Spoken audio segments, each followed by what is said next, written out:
This is Tom from Silent Skies. And this is Vikram from Silent Skies, and you are listening to Sonic Perspectives.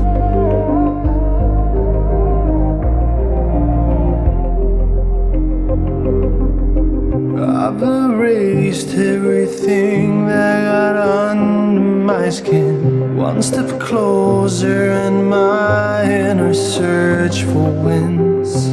If you saw the light leave like I did, you would also feel like to leave.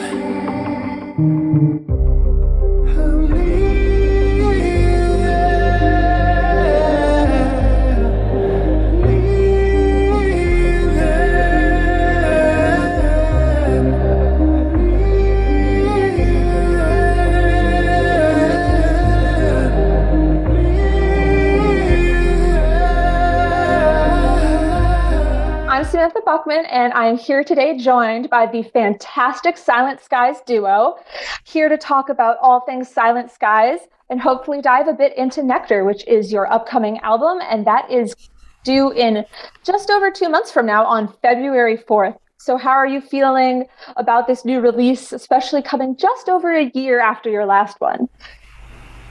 Excited. Yeah. We're stoked. I mean, the last album we finished in 2018 and it took 2 years to release. So while it feels really soon to be doing Nectar now, I mean, in a way, it's really not that soon.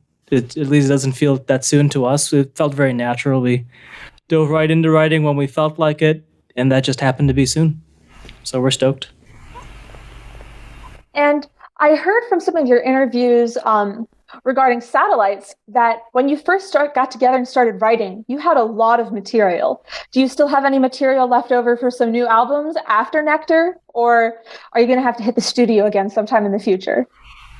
Well, the thing is, usually when songs or material don't get onto an album, that's because they are not suited to be on an album, or at that time they don't suit the project or the song or whatever. And then usually you write new stuff instead of using the old. So for us, I think we have hundreds of ideas, without exaggerating, that we could use. But maybe we'll use one part of something if it rings a bell in a song where we feel we need something. But I mostly think we're gonna write new stuff, because that's what creativity is. We want to be creative, and we already wrote those songs that we're not using. So yeah. Yeah, and that's what we did on this album, because when we tracked Satellites, I did like 18 songs, but the only thing from that session that was not used on Satellites that was for this was the piano instrumental track, Nectar, but I re-recorded that completely, so it had a different feel as well. Usually, as Tom says, when we start a new record, we want it to be new. And I think there's a certain energy that comes out of creating something in the moment, and it's fresh and you're really jazzed about it, and you take a lot of chances, and it's a beautiful thing. Whereas if you're resurrecting old material, it doesn't quite have that same vitality to it. So, I mean, that's just what feels right to us. And if there is something in the vault, so be it, but that's usually not the way we operate. So looking at that growth or that new energy that really carried over into this new album, I noticed that when we're looking at Nectar, you're seeing a little bit more of this electronic element. So I guess really what inspired this shift, and what were you looking to bring new with your new album? I guess we wanted to bring new whatever we felt like bringing, which sounds flippant, but I mean, honestly, it's like we wanted to take more chances, because we didn't really get to do that so much on Satellites, because we had to write this album really remotely. We were trading MP3s via email, and it's really hard to take a lot of chances when you have to prepare MP3 and send it. The other person listens to it the next day, and you feel like there's a little bit of a creative lag between the two of you. But we did this album on Zoom. We did pretty much all of it together, writing and recording in real time, or pretty much real time. So if we wanted to try something, we could just do it, and then we could chisel it together and make it exactly how we wanted it. If I wanted to do a line on Moog, I didn't have to say, I'll send you an MP3 tomorrow with the Moog part. I could go do it in 5 minutes, and then we could listen to it and be like, oh, this is cool. maybe do this a little differently. And so there are a lot more of these experimentations that we were able to get away with on this album because we were able to make them just right. So I guess the electronic thing is partly that, and also because it's just what we felt like doing. I mean, there's some electronic stuff on Satellites too, but a big part is that I got better at it. I mean, because I grew so much as a musician on Satellites, and I think something that I only recently realized is that a lot of what I did on Satellites I'd never done before, and I kind of learned to make Satellites because I was like, oh, this music needs this. Crap, I've never done that before. Maybe I'll just try it. But on Nectar, kind of I knew my tools a lot better, and I had new tools, like the two blinking things back there. So I was able to use those, and that just colors the music so much because I'm personally inspired by instruments a lot. So, instruments have characters and souls of their own. So when you bring that into your music, it's going to be fresh. I agree. No, but I just want to add that, of course, making your first album, your debut album, is going to sound in one way, and when you're making the next album, that's going to be sort of the bigger brother of the first one, and of course you don't function or sound or act like you did when you were 15 as opposed to when you're 25, and I would say that's the similarities in age, I would say, compares to having a first album and a sophomore album. So for us, we matured. We also had this pandemic going, so we had a lot of time where we had time to think about our creative process and how we should work it and how. And I mean, personally, I didn't have a set goal on us using more electronics or that it was decided in that way, but that just came naturally, that we need a beat here, or we need something that sounds like this. And I think the soundscape of Nectar is much more refined, which is great, because I also love the development in between those two albums. So, yeah. And you are both such talented musicians and have your fingers in so many different pies, so to speak, with all these different projects. So how do you continue to see ambition and risk as you take on different projects, and how do you incorporate ambition and risk into Silent Skies? We don't think about risk at all, because that would hinder us, I guess. And with that being said, that's also on the expense of us being totally worn out. And like now, it's like end of the year, and it's like I don't see any end of the year at all. So it's like, but it's lovely also to be able to sit and talk to you about stuff that we put our hearts and soul into. So, but I don't evaluate risk at all. I don't think I couldn't see that working at all in terms of being creative. I've never been able to. I can't think in those terms. And I also can't think in terms of ambition, because I don't want to. Ambition shouldn't be conscious, because for me, if ambition is conscious, it's contrived. And I love ambitious music, but I hate ambitious contrived music.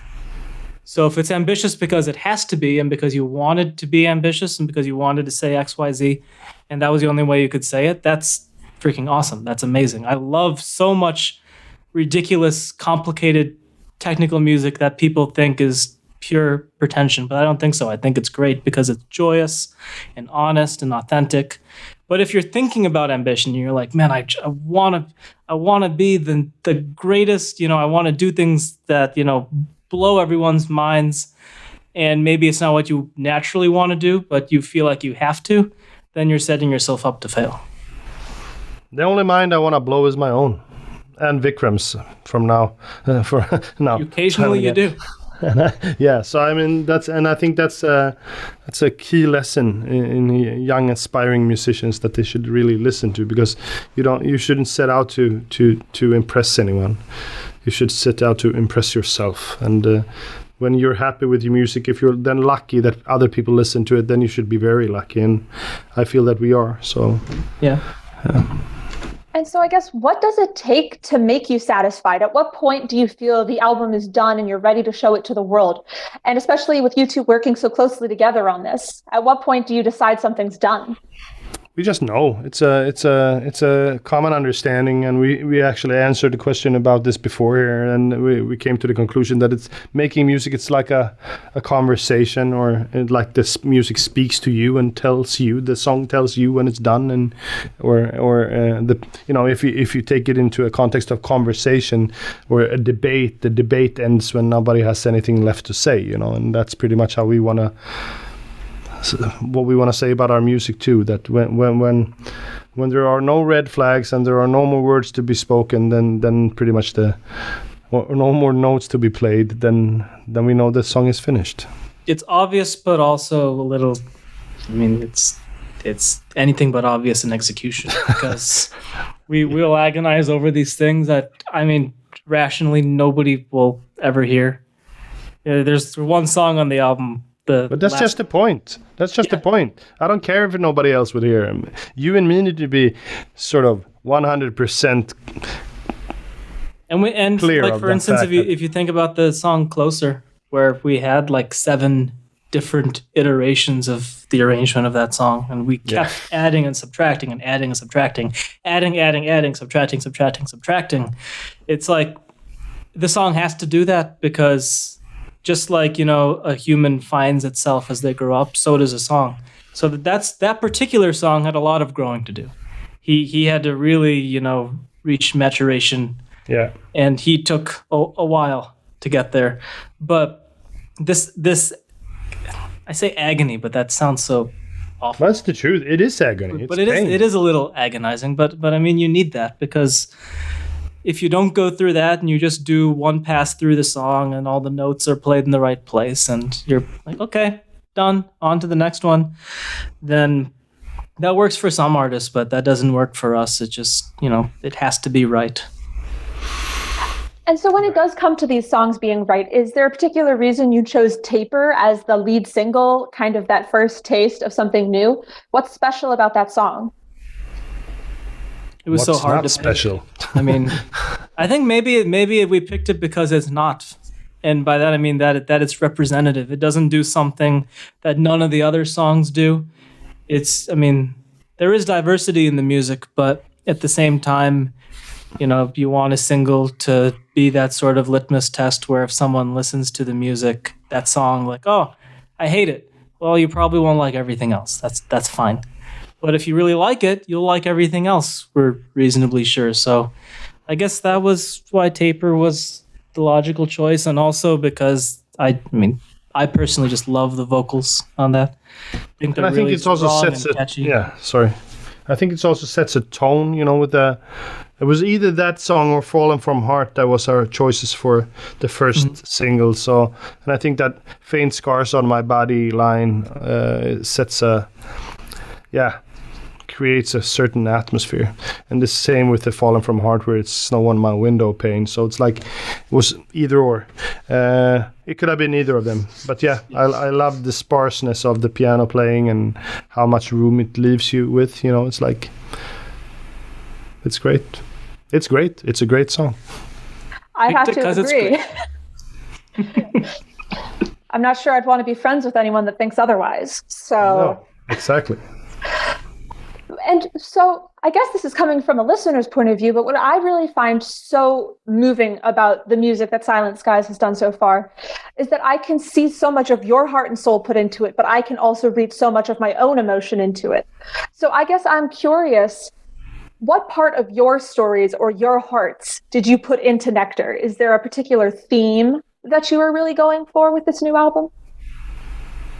I mean, we put all of our hearts and soul into it. We can't. You can't choose what to put into music. It's everything, or you write about fiction. So, and for me, I've never written about, as I say often, I've never written about Dungeons and Dragons because I've never had any close relationship with a dragon or a sword or a cape or whatever. It's like I tend to write about things that are close to me, that I know very well, and then it becomes honest and sincere. And then you don't have to fake it. You don't have to fake having a, whatever, troubles in life. It's you sing about you, and we debated topics and lines and words heavily on this album. And also I wanted to invite Vikram into the world of my lyricism and creating that world and what that does for me, you know. And I think we managed to sort of convey our musicianship to each other in a very intimate way. It was almost like sex, but better. I don't know why I said that at the end, but yeah, sure. We're trying to sound similar, dude. What are you doing? I'm tired. It's the end of the day.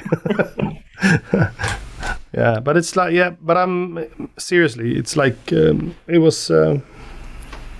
it's important to have an understanding when you make music, and me and Vikram have an understanding on the musical terms for sure, but also on a more personal level as friends, and also been through stuff that we share psychologically and yeah, mental health and interpersonal relationship stuff and everything. I mean, we have a lot of overlapping experience in that way. So when we express things, if we're both true to ourselves, we end up being true to each other because we have so much shared experience. So it's just, you know, that's what the music is. It's just reflections of us.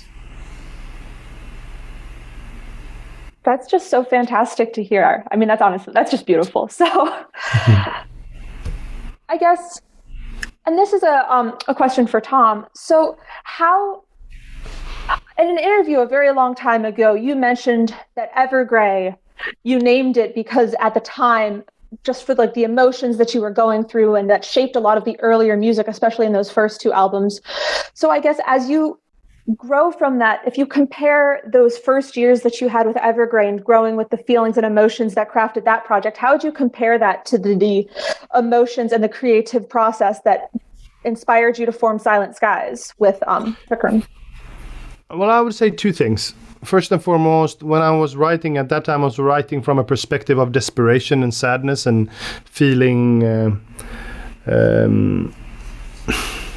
inadequate to deal with many of the problems that young people do.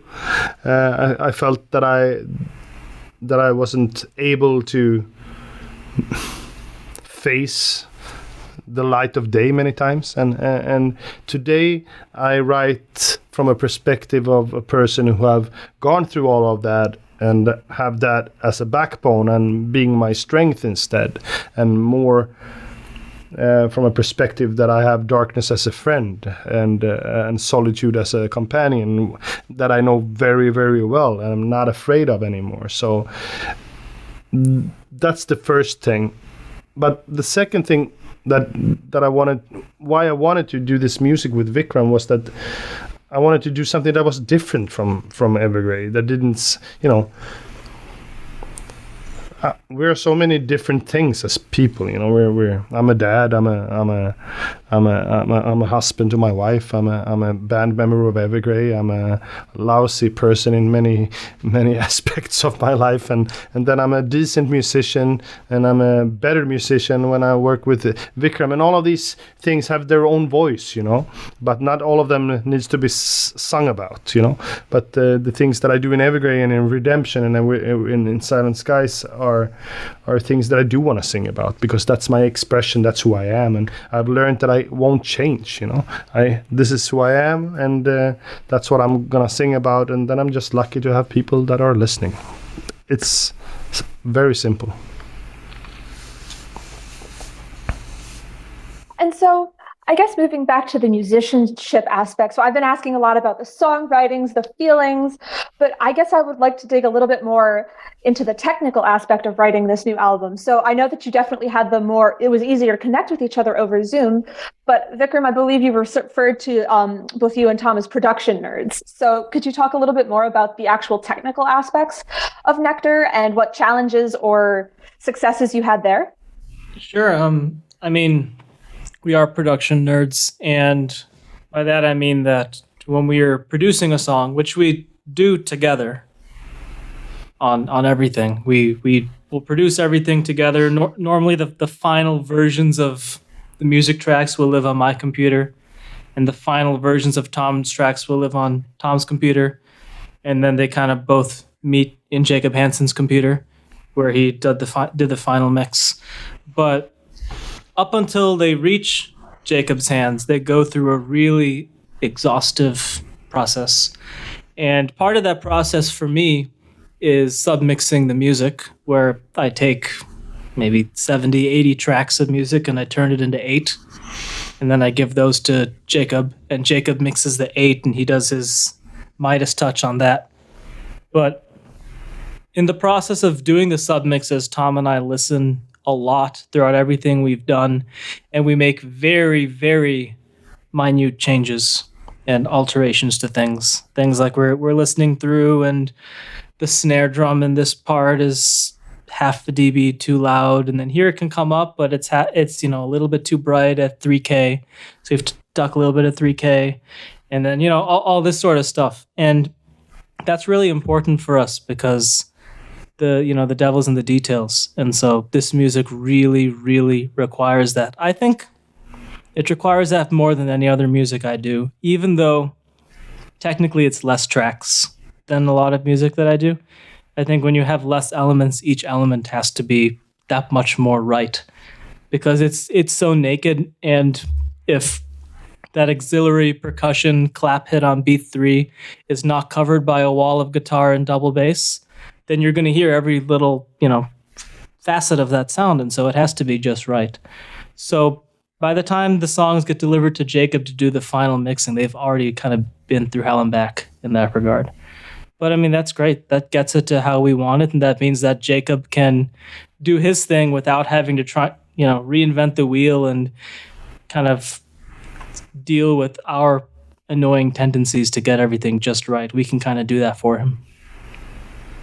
Fantastic.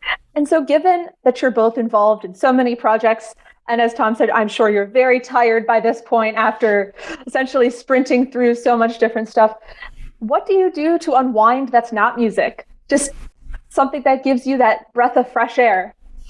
Exercise, go for a walk. For me, travel. Nowadays, not that easy, but yeah. I actually struggled with this for a long time because what I did to unwind was music, and what I do for a living is music. So I found that, it's really difficult to be able to unwind doing your profession. I mean, if you go tell a banker that he has to unwind by working in a bank office, he's going to scream at you. So, you can't do that. So, sure, I walk, I, try to read or cook or whatever the case may be. But I also found that exploring different kinds of music is one way that I can kind of navigate that loophole. For instance, I don't play professional guitar, but I play a lot of guitar in my free time because it's different. There's a different energy to playing the guitar. And sure, sometimes it spills into the creative process and I come up with riffs that I'll then use in my day job. But I think there's something important about having some separation, and it's really unhealthy to not have that. I learned that sooner thanks to Tom, who kind of, helped me understand these things about having some work-life balance and what it means to be a working musician that I may not have realized for another 5 years if it wasn't for him. So he's probably extended my lifespan by teaching me that. Yeah, I would hope so. I need you. You can't die yet. And just as a last question, as the year draws to a close, what albums have really stood out to you? Do you have a number one album this year? And Escape of the Phoenix is a correct answer, but not for this question. Actually, Escape of the Phoenix would probably be my answer, but I have a list on Spotify. Tom, you answer first. Spotify? No, I think for me, I haven't, honestly, wow. The Vola album is one of my favorites. But that's also on the top of my head, probably the only album I can mention, because it's the only album that stood out to me. But mainly because I've been doing so much of my own music in between the computer game music that me and VIKRAM write, and Silent Skies and Redemption and Evergrey, and 2 albums by Evergrey. So it's like there's not much room to do anything else. Yeah, I agree. There are some things that really stood out to me, like Sleep Tokens, new album, amazing. Spirit Box, amazing. Halsey's new album is really, really strong. But it's been a weird year for me because when I spend, anywhere from 8 to 16 hours a day on music, sometimes you really don't want to go listen, especially to the same kind of music you make. So if I'm making a lot of prog metal, it's hard to go relax listening to Dream Theater, although their new album is amazing. That new album I actually did listen. Isn't that really good? I was really pleasantly surprised. Not surprised, but I was happy with the... I wrote James that, dude, you made me feel young again, and he was super happy about that. So I guess that's a good review for him. Yeah. No, but like I was saying, it's hard to sometimes dig into music that's really similar to what you make for a profession. So it means that I used to have this answer so down. If you'd asked me 2 years ago, I would have been able to give you an enumerated list of, all the albums I loved and why I loved them. And now it's just getting a little harder for me. But that's not to say that there's not amazing music out there, because I am surprised every day for sure by the amount of amazing, fresh, new music. Dude, Architects. That was this year. See? That was an amazing album. Here you go. Talk to me for another 5 minutes and I'll have another fun. Yeah, let's not. I would say I think that you deserve a break after I'm sure it's been a long day of interviews. All right. Well, thank you so much for your time today. It really means a lot to me. And Tom, especially, Evergrey is what got me into the genre of metal in the first place. So it's really a dream come true to be able to talk to you today. And I really appreciate the time. Thank you so much. Thanks for having me.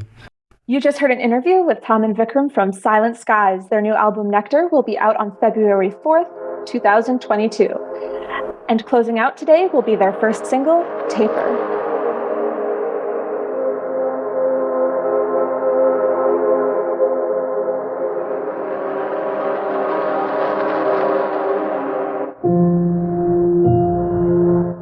Faint scars on my body, fragments of where I've been, sparse echoes from heartbeats that still beat within. Sometimes my presence won't hold.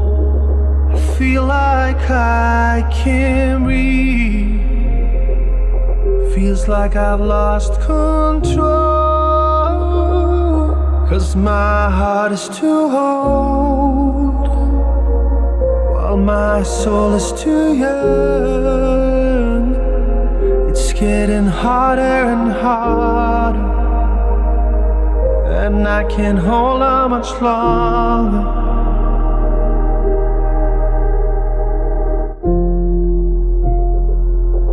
Dark skies fell right on me. Will I ever spread my wings? Dark skies and dark waters. I need to feel free from sin. And when the day comes too close, I forgot how to swim. I've lost control, 'cause my heart is too old, while my soul is too young. And I need to control just how fast this goes. I feel this heart's too cold, yet the world is much colder, and it's getting harder. I can't hold on much longer.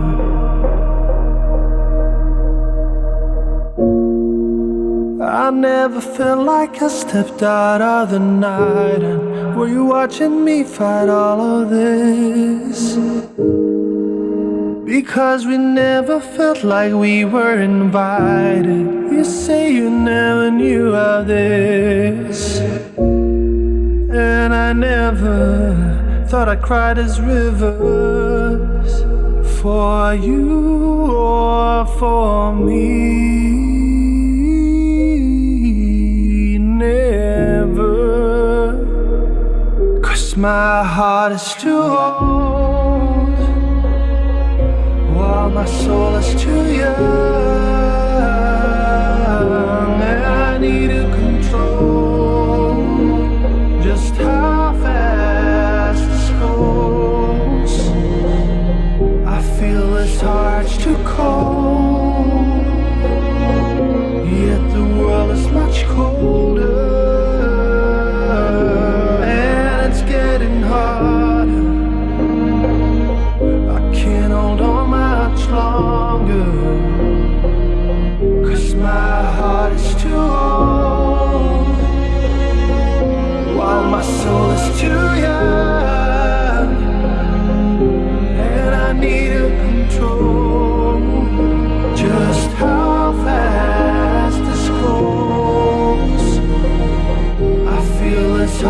too cold, yet the world is much colder, and it's getting harder. I can't hold on much longer.